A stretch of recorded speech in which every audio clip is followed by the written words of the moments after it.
السلام عليكم ورحمة الله وبركاته، والصلاة والسلام على أشرف المرسلين. معكم فيديو جديد النهاردة من قناتكم حكاية الكنز، والفيديو هيكون عن 20 قرش. الإصدارين معانا إصدار سنة 1980 وإصدار 1992. قبل ما نبدأ الفيديو بتاعنا، اللي لسه مشتركش في القناة ينزل دلوقتي يشترك ويفعل زر الجرس على الكل عشان يوصل لكم كل الفيديوهات الجديدة. ويلا نبدأ الفيديو بتاعنا سريعا بعد الانترو.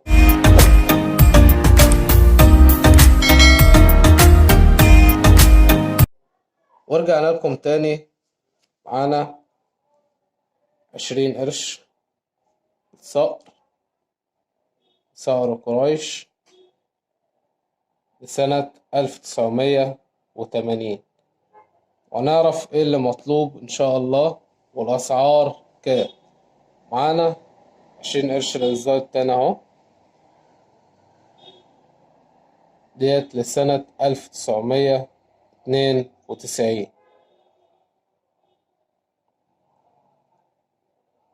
تمام كده. أول حاجة اللي هي 20 قرش الصقر، هي متوفرة كتير جدا برضو، وكمان موجود من اللي هي 1992 كمية كبيرة. طيب أنا أقدر أستفاد من الحاجات ديت إزاي وأبيعها إزاي؟ اللي معاه 20 قرش اللي هي زي ديت كده، يفرز الحاجات ديت كلها وهيطلع تاريخ معين. طيب التاريخ المعين ده كام؟ التاريخ المعين وهو لسنة 1991، وهو ده تاريخ الخطأ السك. تاريخ الخطأ السك بيكون موجود منه كمية قليلة جدا، لكن تاريخ 1992 ده بيكون أصدر منه كمية كبيرة جدا. طيب بالنسبة ل20 قرش الصقر لسنة 1980، اللي هو ده اللي هو بيحبوا يحتفظوا بيه كتير جدا، ان يعني شكل العملة شيك كده ها. كل اللي هو يحبوا يحتفظوا بال20 قرش دي اكتر من دي. تمام. طيب اللي معاه 20 قرش زي ديت هيقدر يبيعها ازاي وكم يصل سعرها؟ اللي معاه كمية كبيرة يقدر مثلا ايه يبيعها 4 قطع ب4 قطع. طيب ال4 قطع هيعملوا كام؟ ممكن تبيع ال4 قطع او ال5 قطع ب100 جنيه مصري، لان ال20 قرش او الريال المصري اللي هو الصقر لسنة 1980 سعره بيتراوح من ال20 جنيه مصري لحد ال25 جنيه مصري. طيب ال20 قرش اللي هي خطأ السك اللي هو تاريخ 1991 دي هيتراوح سعرها معايا من كام لكام؟ هيبدأ يتراوح سعرها حسب الحالة اللي معاك. هيبدأ مثلا من 5000 جنيه لحد ل10 آلاف جنيه مصري، بس أهم حاجة تكون التاريخ 1991. محدش يقول لي أنا معايا 1992. يا جماعة اللي مطلوب 1991. التاريخ ده يعتبر حاليا من النوادر، ويعني سعره بيتراوح ما بين ال5000 جنيه لحد ال10 آلاف جنيه. طيب أي حد معاه مثلا عملات وعايز يبيعها، ابدأ افرز العملات اللي معاك وطلع مثلا ايه، بيع العملات. لو العملات اللي معاك اللي هي مثلا قطعة تعمل من 20 ل25 جنيه، ابدأ بيعهم 4 قطع أو 5 قطع ب100 جنيه. تبدأ بقى ايه، تعمل كذا إعلان 4 أو 5 قطع بال100 جنيه ديت براحتك انت. كده هتبدأ انك تخلص العملات اللي عندك. طيب هبيع العملات فين؟ عندك طريقتين، والطريقتين يعني سهلين جدا للبيع.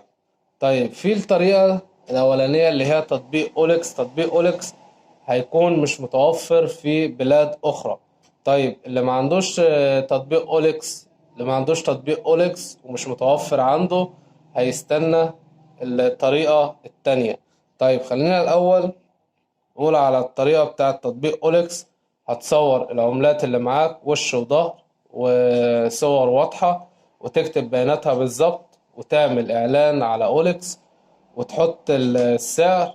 أهم حاجة تحط السعر، مثلا لو الأربع قطع ب100 جنيه، صور الأربع قطع كده مع بعض وحط السعر 100 جنيه، بحيث أن المشتري لما يدخل يشوف الإعلان بتاعك عجبه السعر هيتواصل معاك من خلال رقم التليفون اللي وضعته على الإعلان. طيب جروبات الفيسبوك، وديت الطريقة التانية، تقدر برضو تنضم لجروبات الفيسبوك للعملات القديمة في مصر. تدخل تنضم للجروبات دي وتصور برضو العملات وش وظهر وصور واضحة، وتبدأ تعمل إعلان على الجروبات، وتسيب برضو رقم للتواصل، وتكتب بيانات العملات اللي معاك بالظبط والسعر، عشان برضو المشتري يدخل يشوف عجبه السعر هيتصل بيك وتتفقوا على السعر. طيب اللي معاه عملات نوادر من اللي سعرها مثلا يتراوح لحد 10,000 أو 20,000 أو 30,000 جنيه، يقدر يبيع العملات دي ازاي ويبدأ يعمل عليها مزاد ازاي؟ في الحالة ديت هتقدر برضو تعمل المزاد على جروبات الفيسبوك. هتصور العملة اللي معاك صور واضحة خالص، وأهم حاجة العملة اللي معاك اللي هي نادرة، لو حسيت ان هي مثلا عليها طين، عليها حاجة عايز تنضفها، لا ما تنضفش العملة، خليها زي ما هي وهتتباع زي ما هي. طيب هتدخل هتصور العملة وش وظهر صور واضحة جدا، وتبدأ تعمل المزاد بتاعك على الجروبات، وتبدأ تفتح مثلا مزاد ب5,000 ب7,000، ديت براحتك خالص، وتخلي الرفعة ب300 أو ب500 جنيه عادي برضه، ويحق لك قفل المزاد بعد 24 ساعة أو 48 ساعة، بس تخليها للأحسن يكون 48 ساعة، بحيث إن الإعلان بتاعك والمزاد بتاعك يلف الجروب كتير، لأن 24 ساعة مش هيظهر لناس كتير، لكن 48 ساعة هيبدأ يظهر لناس كتير جدا. بالطريقة ديت كده انت هتبيع اي عملات عندك او اي عملات نوادر من خلال جروبات الفيسبوك او تطبيق اوليكس. اهم حاجة تفرز العملات اللي عندك وتشوف اذا كان فيها عملات نوادر ولا لا. فيهاش عملات نوادر، حابب تبيع العملات اللي عندك 4 قطع أو 5 قطع ب100 جنيه، الطرق ديت سهلة جدا لبيع العملات بالطريقة دي. يا ريت اللي استفاد من الفيديو ما ينساش يدعمنا بلايك وسبسكرايب وتفعيل زر الجرس على الكل، عشان يوصل لكم كل الفيديوهات الجديدة.